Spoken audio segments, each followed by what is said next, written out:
Hello, everyone, and welcome to Reverse the Verse. Today is Friday, December 9th, 2016.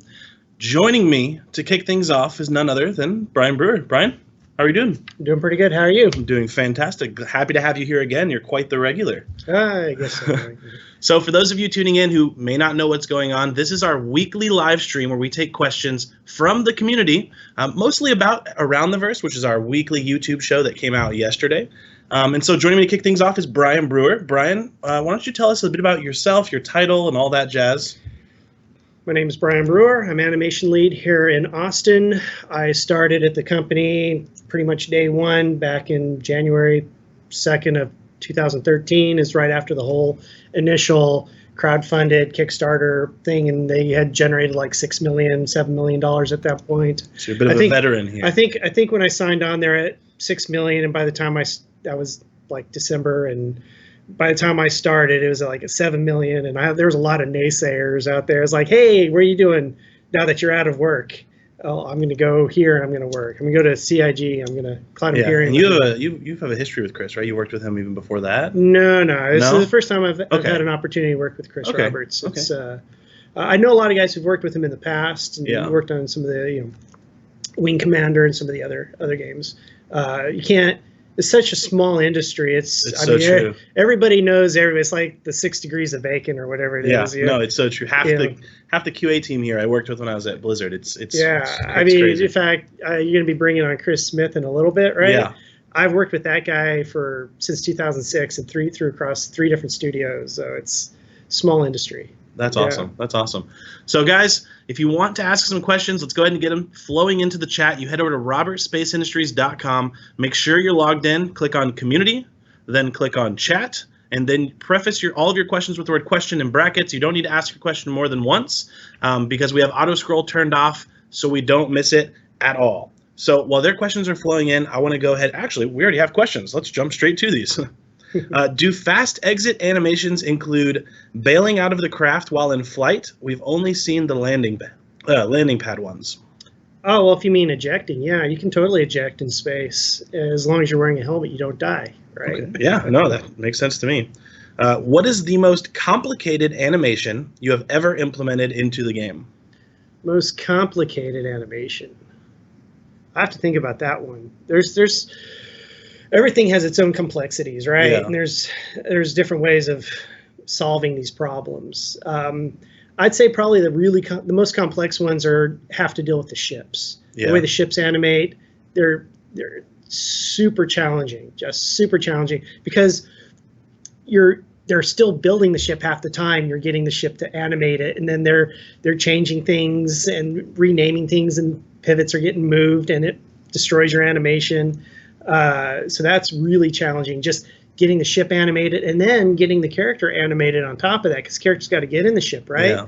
Got it. And I remember back when I did the Hornet, the first, I believe Hannes did the first Hornet enter, maybe. I can't remember if it was him or if it was somebody from CG Bot. Yeah, I'm not sure. I went in after I started and I touched up on the animation to make it a little bit nicer. And one of the things I did when you hopped in the Hornet is grab a hold of the yokes, and which meant when you grab a hold of it, it's animating with the character, and you got all this movement in it and everything like that. And it's like, hey, it's great until they decide to change something, and then it just completely destroys the animations and things don't line up, and you're like, why is this not lining up? And yeah, so it's like a whole other layer there, because you don't just have to worry about the character, but then the ship's animating, and that's where metrics come into play, right? That helps a lot. Totally, metrics come into play. One of the challenges that we have right now with our metrics, and again, things that are going to be challenging, one of our animators is doing all the sitting consoles.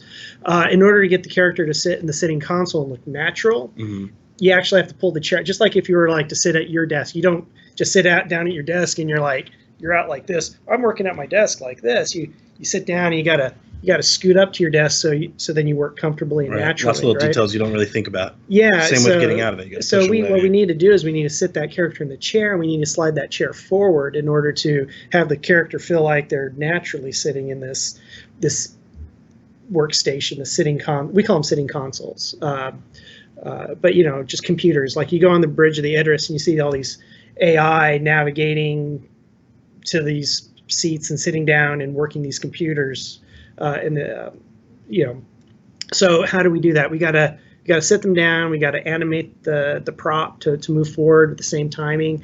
We also don't want to create like 500 chair animations of them sliding forward. So we can't have a unique animation for each sit down animation.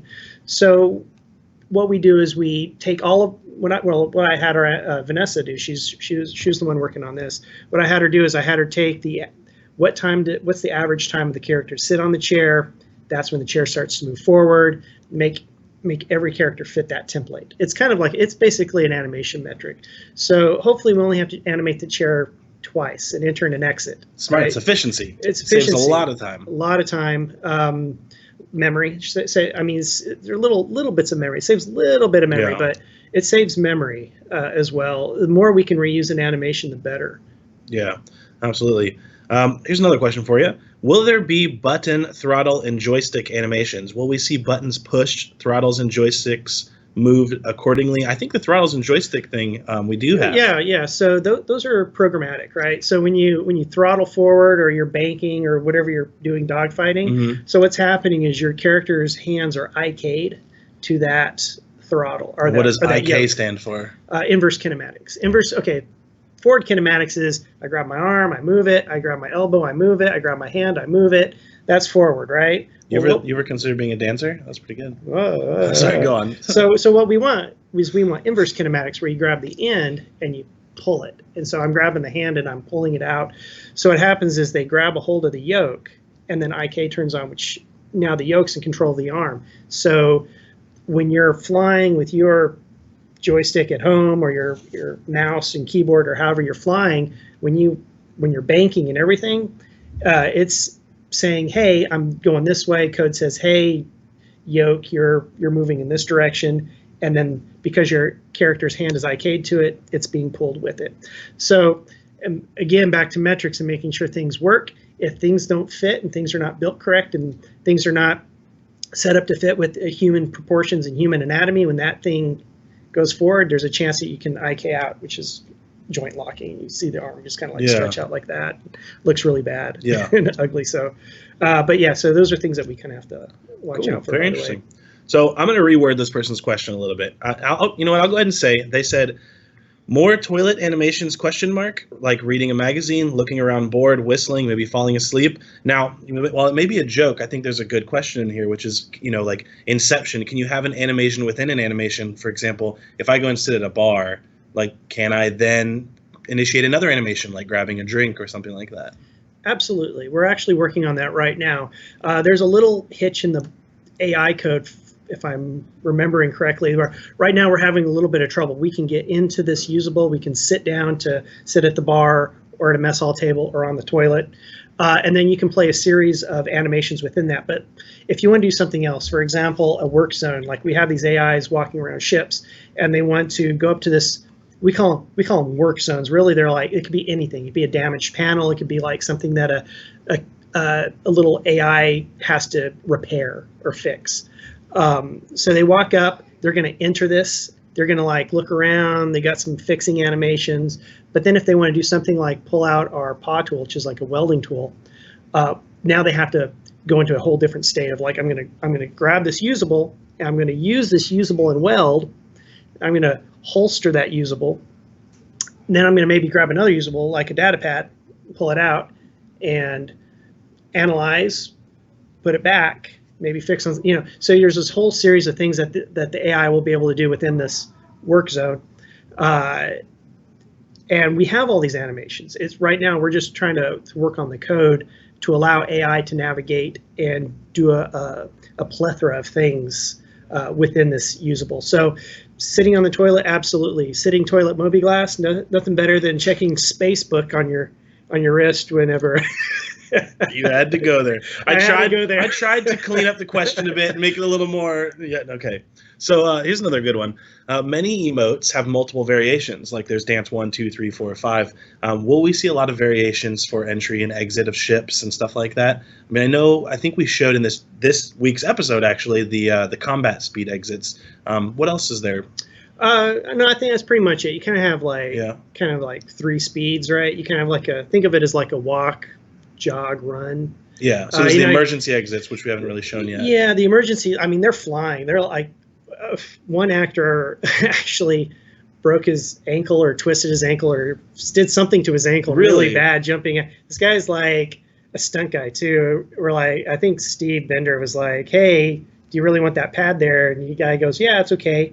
And he totally missed the pad kind of off center, and he hit it wrong, and he messed up his ankle. I don't want to be insensitive, but that seems like a perfect opportunity to record mocap for the injured states. Well, that is there, so I'm sure we could probably use that for something, right? Oh, awesome. So let's see here. Boom, boom, boom. We have heard that you guys use full-size cockpits as a prop when doing mocap. Do you use any other interesting props? Oh, yeah. Well, motion capture is very interesting. It's like in a movie, right? You build out you have these prop departments that build all these really cool things for the actors to use on set. We use PVC pipe and duct tape and gaff tape and plywood and everything else imaginable. We use scaffolding for like climbing up onto stuff, and ladders that are strapped to it if you got to go up a ladder and things like that. I mean, if you want to do something on the fly, I want to do this. You go out there and you put out like a bucket and a piece of plywood, and you hammer it together. And you can do a lot with motion capture because you never see it, right? All you care about is the metric. Is it this high? Is it this wide? Is it this far out from this other thing? Yeah. And there's I remember seeing, we released the video for Andy Serkis a while back showing a lot of the Van Duel mocap. Yeah. And I mean, they go all out with some of that stuff. Like they had him wired up so when he would jump, he would like fly across the room. Totally. So that sounds really fun. Totally do wire work. Yeah. Yeah. Let's see here. Are we likely to see animations linked to chat input, like saying "Hi, mate" to someone would make your character do the hi or hello animation? That's probably more of a design question. It's kind of a design question. I don't see why not, though. I mean, it's possible, right? Absolutely. So how does planning for a mocap shoot work? You talk about doing such large quantities of animation captures. Who decides what goes on that massive list? Well, a lot of it's production and whoever the upper echelon of management is at the time for that in particular feature. So they'll say, hey, we got to do, these are our goals that we got to hit by this release, or 3.0, or Gamescom, or PAX, or whatever thing that we're pushing forward, and say, these are what we want. What do we have in our current library of animations? If we have something that fits it, then we'll go and we'll draw from that and we'll make it work. And if it's not there, then we go, okay, these are what we need to shoot. And then we spend a lot of time actually saying, all right, because a lot of times you're not only thinking, what do I have to shoot? You have to think, how am I going to shoot this? If it's something that requires a metric, you have to make sure, okay, we got to go to a cafeteria line, and we got to get your tray, and you got to put on the thing and slide it down and grab the apple and your pie and put it on there and grab the tray and walk over and set it down because you want this incredible mess hall animation of like cool interactivity and stuff like that. So you got to think, all right, how big is this tray? How high is this thing? What are the elements that design needs to be able to hook this up? We need to enter this in particular line. Then how does it work from there? We've got a bartender scene coming up, and we're talking about how does the bartender function behind the bar? Well, we're going to have these zones, and these zones are going to be shot this way. And so you have this zone for mixed drinks. You're going to do the mixed drinks. You have this zone for taps. You can pour beer into a mug from a tap. And where is the glasses kept? The glasses are kept under here.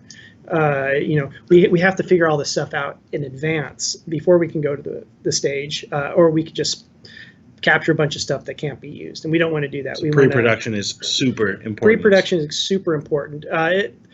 To the point where, like, going back to your cockpits, like the full-size cockpits that these actors are jumping into for the cockpit for the ship animations, right? All that stuff was measured out, and it went to a prop master over at Imaginarium.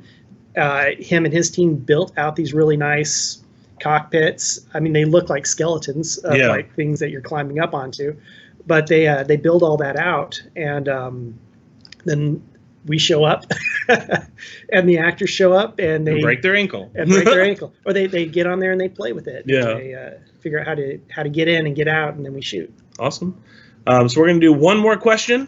The last question, I actually liked it. Where did it go? Did it just scroll up? No, there we go. Will all the current animation work being done, IK, etc., apply to the female model as well, or will she require a significant or minimal amount of additional work? That's a good question. I think the goal is you want a male and female character that feel unique. I've seen a lot of games in the past where they don't have the footprint that like we have, right? So the female shares the male skeleton, they share all the male animations. They do little tricks like offsetting the female with additives, so she's not flat foot, but she's like up on heels. But it never feels 100% natural. It always feels awkward and weird, and they look like guys walking around, really.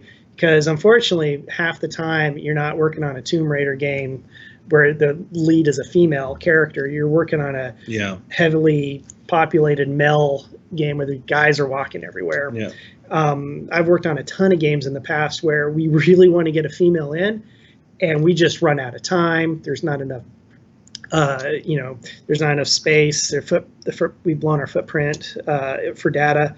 But yes, so our goal is from now on, since we now have a female that works in game, is anything we do something on a guy, we want to do a certain animation or animation set on a male, we then quickly retarget to the female, which makes her functional in game. So now she's doing everything that the male can do. Sometimes it's kind of ugly animation because if they batch the retarget, it's never good to do something that extreme and just let it auto batch. You really want to go in there by hand and make it look good. But our goal is not necessarily just batch everything and she's going to play guy animations, but on a female skeleton, we're going to go in later and replace those animations with animations specifically shot for a female. Biggest problem is just time. I mean, it takes time. You see how long it takes for us to get all these male animations in game. Now multiply that by 2 if we want to do female. I don't think everything is going to be a unique female, version. I think there are going to be certain animations that we're not going to be able to, for whatever reason, shoot. So she'll be a male version of it, maybe a modified male version, so she feels a little more feminine walking around or doing whatever that task Taking is. the time to do it right, though, so it feels really natural. But for something like dancing, we have females dancing. We captured one of our actresses here did some really, really good female dances. Really want to get in. Well, right now the female plays male dances. The frat boy dances, which is fine. Which is fine because I might want to do these female dances. Totally. Whatever. So as soon as we get an opportunity, as soon as we get some free time to go in and update the female with female animations, we're totally going to do that. Example, all these work zone animations I told you about, we shot them for the male and for the female. We've done all the male. We've retargeted to the female. Female's functional. As soon as we get an opportunity, we're going to go grab what we shot for female and start replacing the animation that's already there. Awesome. Cool. Well, thank you so much for joining us. I had a blast. We went over, but that's okay. We're making a pattern of that. I think it's more fun. So, guys, when we come back, we're going to sit down with lead vehicle artist Chris Smith. We'll see you in a minute. It was slightly reworked a little while ago, but this time I was tasked with really bringing it up visually to match up with the rest of the ships. And on top of that, I was also tasked with doing a special livery version for that, which was called the Wildfire. Let's have a look. So here we have the new Hornets lined up, which are actually the original Hornets, but they've just been remodeled essentially. So really nothing changes on the model itself. Well, on the functionality or anything dimension-wise, everything stays the same. All I've done is basically go through and clean up the model itself, add our new modeling techniques with the palm detail and the new materials that we use, and basically bring the ship up to the level of our other current ships that we have in the game. So here you can get a good look at just how I changed it. It's a lot smoother. If you remember the old one, the textures aren't quite as clean like this. For example, I have the old model over here, and this kind of gives you a good visual standard of where it came from. So here's the old model, and here's the new model. And so as I did this model, the basic Hornet model is shared throughout all the variances. So all the other variances use the same mesh as the basic F7C. So here we have the new updated F7C model. Take a look at the bottom. And we're back. Chris? Hey, thanks for coming. Thank you. So let's waste no time at all and jump straight into these. So guys, you already know how to ask the questions. Go ahead and get them flowing in.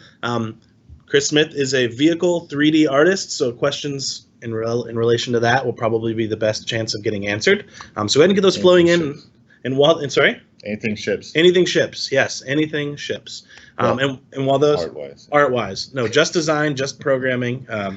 Yeah, only programming. Only programming. No, don't do that. Art questions. And while those questions are flowing in, Chris, why don't you go ahead and catch up anybody who may not know who you are? Tell us a bit about what you've worked on and stuff like that. Well, I'm Chris Smith. I'm a lead vehicle artist, a ship artist here in Austin, and been with the company since the beginning, pretty much. Kind of like Brian, we came on here pretty early on, and I was hired to do the spaceships for this game, and so that's what I've been doing since. That's awesome. So I think we've talked about this before, but just in case anybody is here for the first time or maybe missed that episode, what are some of the ships or ship series that you worked on specifically? Well, more specifically, mainly I've worked on like the Hornet was the first one, then the 300i. I worked on the Constellation, the Mustang, M50, a lot of the smaller ones. But yeah, the Constellation is probably the biggest one. Yeah, and that one was recent. And then after that, I think it was your most recent one, the F7A MK2. Yes, I did the Mark II for the Hornet recently. That came out nice. Yeah, a lot of people are really, really happy with it. Thank you. Awesome. So let's go ahead and jump right in and see what kind of question. So when I said, hey, I wanted you to come on the stream, I thought, I wonder how long it's going to take for somebody to ask. So we're just going to get it out of the way. When will the 300 series be getting its polish pass? That's a when question. You don't really have to answer. Yeah, you can say soon. Soon. Yeah, very soon. I can tell you the F8 is sort of like gonna happen first, I think. But pretty much right after that, I'm gonna jump onto the 300 series. Okay, awesome. I can't wait for it myself. Yeah, I was gonna say I know you're excited to revisit it. Yeah. It's that one. I mean, that one's been a long time now. It's been about 2.5 years or 2 years. I don't know. Awesome. Seems a long time, but it's been a while for that one. And the one I recently did, the Hornet, the Mark I Hornet, was recently just kind of polished up and brought up to standards. That was a long time coming as well. Yeah, so let's talk a bit about that. So all of the new line of Hornets have just been, kind of updated or polished, right? So how is that process, taking an existing model and updating them, different than, let's say, the F7A MK2, right? Because was that a start from scratch, or so? Yeah. Tell me the differences. Well, the main thing is it doesn't take quite as long. So, like the F7A, the new one, the Mark II, was like from scratch. It was sort of like redesigned as I went. It was redesigned from scratch, and this one was merely taking the ship itself and making the mesh, cleaning up the mesh, cleaning up the UVs, adding smart normals, the palm detail, the new material buildup, and the way we sort of break up the materials now. It's set up for custom paints and stuff like that, and of course the new damage system and everything. So the Mark I Hornet, while it's still flyable, was still using a lot of old tech, and so that had to just be updated more or less. And while the new one was, again, you had to redesign it from scratch. So this one, I basically took the existing one and just modeled and updated it on top of it. That's fantastic. And so it was a little bit quicker. It goes quicker that way. I don't have an earpiece in, but I've always wanted to do this. Hold on. Okay, this just in. I'm getting word. Yes, you will be able to upgrade to the newer Hornets that Chris just did. Sorry. Oh, and also Lando just messaged me. He was like, yeah, by the way, they can do it. Oh, sorry. Wait, I'm wrong. He's going to tell me how I was wrong. Oh, the upgrade is automatic. That's where I didn't get all the details. Upgrade is automatic. I mean, your ship, and the new build will be. So they're going to replace the original. Correct. Yeah, there's no buying or anything. You are all getting new models. You get a new model. You get a new model. Okay. And also the F7CM, which I think has been sort of a question. Yes, that's actually one of the questions asked. Is the F7CM Super Hornet going to be remade as well? Oh yes. Oh yes. Well, and again, so we're sharing all these. The mesh is being shared throughout all the different variances, and it's a material swap mainly, and some added meshes on top, like the radar. Yeah.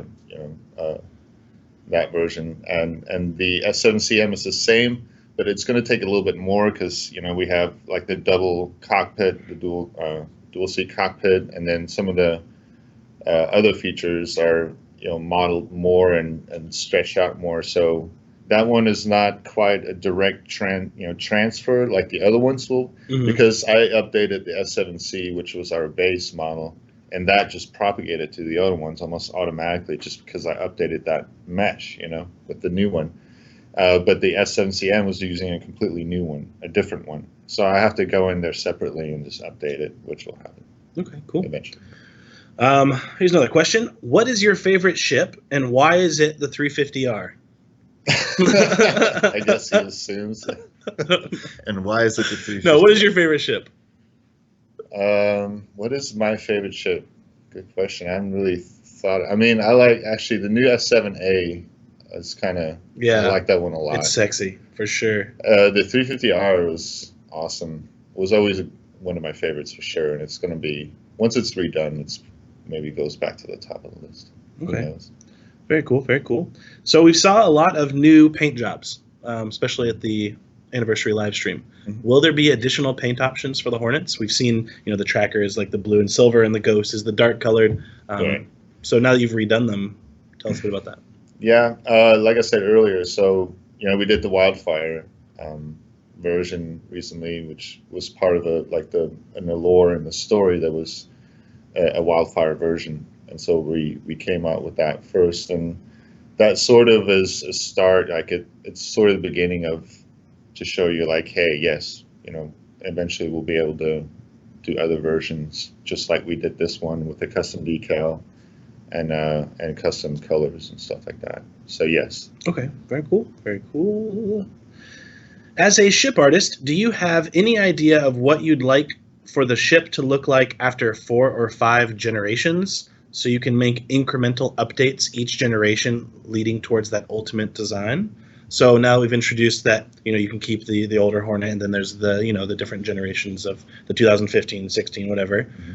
Do you guys think like 4 or 5 generations ahead, or does it kind of just evolve as you do it? No, we're not quite. I don't think we're thinking quite that far ahead. We're at this moment thinking, let's just get this out. Yeah, there's a lot of ships still to work on. Yeah, there's still a lot of ships that we have to, make, that are still just the base ships that we have to release, and the Mark II was sort of, it was born out of the thought of like, hey, first we did the Constellation, redo, because it was just unflyable on the ship. So we had to redo that, which was a free upgrade. Which was great, by the way. Yeah, thank you. And so the Mark II Hornet was like the first time we sort of thought of it that way, like, hey, the Hornet needs a redo. And I was sort of like, hey, I think the Hornet, that there's a way, it looked sort of old school and a little bit out of date compared to some of the other ships. So when we did the Mark II, we were like, well, let's keep the Mark II is, I think, more or less maybe going to replace the old one at first, but then we thought, let's keep the old one because a lot of people like the old one and the old style and everything. And since it is flyable, we'll just update it and make it, bring it up to standard. So then we just kind of thought of that, like, hey, let's make the Mark II, like the Mark II, it'll be a new ship, like with updated lines and everything. So it was sort of born out of that, and we haven't really thought of, hey, we're gonna. I mean, since we have thought of that, now when the ship, when the game comes out and we keep updating, that's definitely now the possibility, right? We can just take a line and every year, or every other year, however it works, we update the line, Awesome. And at that point, we'll probably think about design and stuff like that, because it's kind of nice because you can kind of base it off the old one. You can bring out something totally new, or you can update the lines, so there's a lot of options. Fantastic. We got time for a few more. Were you able to reduce the poly count of the Hornet? Is the new model more resource efficient? Yes, for sure. The new model is definitely a lot more efficient. That's part of the reason why we remodeled it and cleaned it up. The old process of the way we were doing things, before smart rolls, essentially, it's because we were using, it's called triple loops, like when you try to get a smooth edge, we're essentially using like an extra loop on every chamfer, and so that's all been eliminated. So it's definitely less polys, the material's more efficient, and then it looks better. So that's really cool. and it looks better. So this one, I think we know the answer to, but let's just go ahead and say it anyways. Will the functionality of the ship change, or did you just work on aesthetics? No, the functionality is not changing at all. Okay. All the ships will stay the same, and I've only worked on the aesthetics. Okay, fantastic. Let's see, we got time for maybe one or two more. How will aging states affect ship models? Well, it's something that's yet to sort of, been to be implemented by design. But yes, and we've set the materials up to have a wear and tear state. So as you're going out there and you're battle and you're flying, and you take damage, even damage. I think. But we also have like a dirt, slider in the material. We also have that on like our FPS weapons as well too. Yeah. You can just slide it down, and it makes the thing all grungy. Stuff's come from the edges, and it makes it look like you've been out there for quite a while and collecting dust. Awesome. But I think that's definitely a future that's going to come online very soon. Awesome. And so we will leave this with one last question, and this one's from me, and that's what's next. What do you got next in your pipeline? Well, what's next is the 300i redo. Yay! F8 Lightning will be on my plate. I'm sticking with Anvil for a little bit, and one little thing in between, which I'm not sure if I can even announce it yet, but oh man, it's gonna be a boom boom. No, not yet. Not yet. I think they got a hint from that though. All right, guys. So that was Reverse the Verse this week. Before we go, I want to give you guys a few community updates. First of all, the November's monthly report comes out next week. Also next week is our holiday live stream on December 16th. So make sure to tune into that at twitch.tv/StarCitizen. And also, this is our last ATV/RTV of the year. So we'll be back next year. So other than that, happy holidays, everybody, and we will see you in the verse. Merry Christmas. Oh, look at that guy.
Hello, everyone, and welcome to Reverse the Verse. Today is Friday, December 9th, 2016. Joining me to kick things off is none other than Brian Brewer. Brian, how are you doing? I'm doing pretty good. How are you? I'm doing fantastic. Happy to have you here again. You're quite the regular. I guess so. So for those of you tuning in who may not know what's going on, this is our weekly live stream where we take questions from the community, mostly about Around the Verse, which is our weekly YouTube show that came out yesterday. And so joining me to kick things off is Brian Brewer. Brian, why don't you tell us a bit about yourself, your title, and all that jazz? My name is Brian Brewer. I'm animation lead here in Austin. I started at the company pretty much day one back in January 2nd of 2013, is right after the whole initial crowdfunded Kickstarter thing, and they had generated like $6 million, $7 million at that point. So you're a bit of a veteran here. I think when I signed on there at $6 million, and by the time that was like December, and by the time I started, it was like at $7 million, and there was a lot of naysayers out there. It's like, hey, what are you doing now that you're out of work? Oh, I'm going to go here and I'm going to work. I'm going to go to CIG. I'm going to climb here. And you have a history with Chris, right? You worked with him even before that? No. This is the first time I've had an opportunity to work with Chris Roberts. It's, I know a lot of guys who've worked with him in the past and worked on some of the Wing Commander and some of the other games. You can't. It's such a small industry. It's so true. Everybody knows everybody. It's like the 6 degrees of bacon or whatever it is. No, it's so true. Half the QA team here I worked with when I was at Blizzard. It's crazy. In fact, you're going to be bringing on Chris Smith in a little bit, right? Yeah. I've worked with that guy since 2006 and through across 3 different studios. So it's small industry. That's awesome. That's awesome. So, guys, if you want to ask some questions, let's go ahead and get them flowing into the chat. You head over to robertspaceindustriescom. Make sure you're logged in. Click on Community, then click on Chat, and then preface all of your questions with the word question in brackets. You don't need to ask your question more than once because we have auto scroll turned off so we don't miss it at all. So while their questions are flowing in, I want to go ahead. Actually, we already have questions. Let's jump straight to these. Do fast exit animations include bailing out of the craft while in flight? We've only seen the landing pad ones. Oh, well, if you mean ejecting, yeah, you can totally eject in space. As long as you're wearing a helmet, you don't die, right? Okay. Yeah, no, that makes sense to me. What is the most complicated animation you have ever implemented into the game? Most complicated animation. I have to think about that one. There's everything has its own complexities, right? Yeah. And there's different ways of solving these problems. I'd say probably the most complex ones have to deal with the ships. Yeah. The way the ships animate, they're super challenging, just super challenging, because they're still building the ship half the time. You're getting the ship to animate it, and then they're changing things and renaming things, and pivots are getting moved, and it destroys your animation. So that's really challenging, just getting the ship animated and then getting the character animated on top of that, because character's got to get in the ship, right?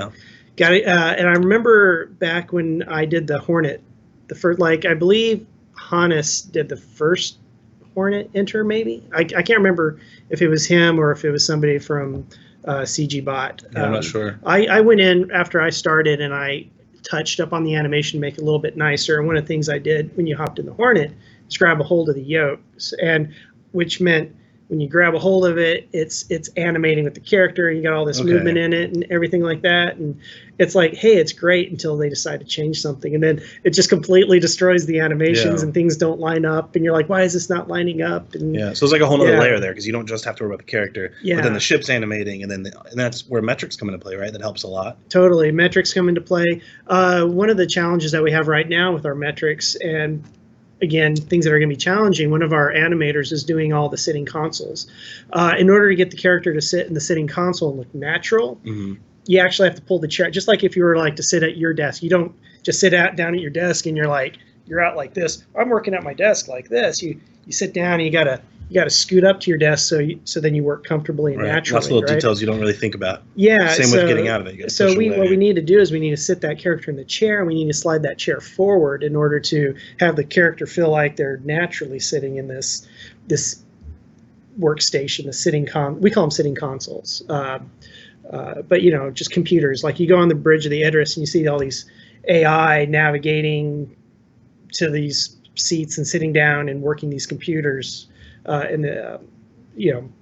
So how do we do that? We gotta sit them down. We gotta animate the prop to move forward with the same timing. We also don't want to create like 500 chair animations of them sliding forward. So we can't have a unique animation for each sit down animation. So what we do is we take all of what I had her Vanessa do. She was the one working on this. What I had her do is I had her take what's the average time of the character to sit on the chair. That's when the chair starts to move forward. Make every character fit that template. It's kind of like, it's basically an animation metric. So hopefully we only have to animate the chair twice, an enter and an exit. Smart. Right? It's efficiency. It's efficiency. Saves a lot of time. A lot of time. Memory. I mean, they're little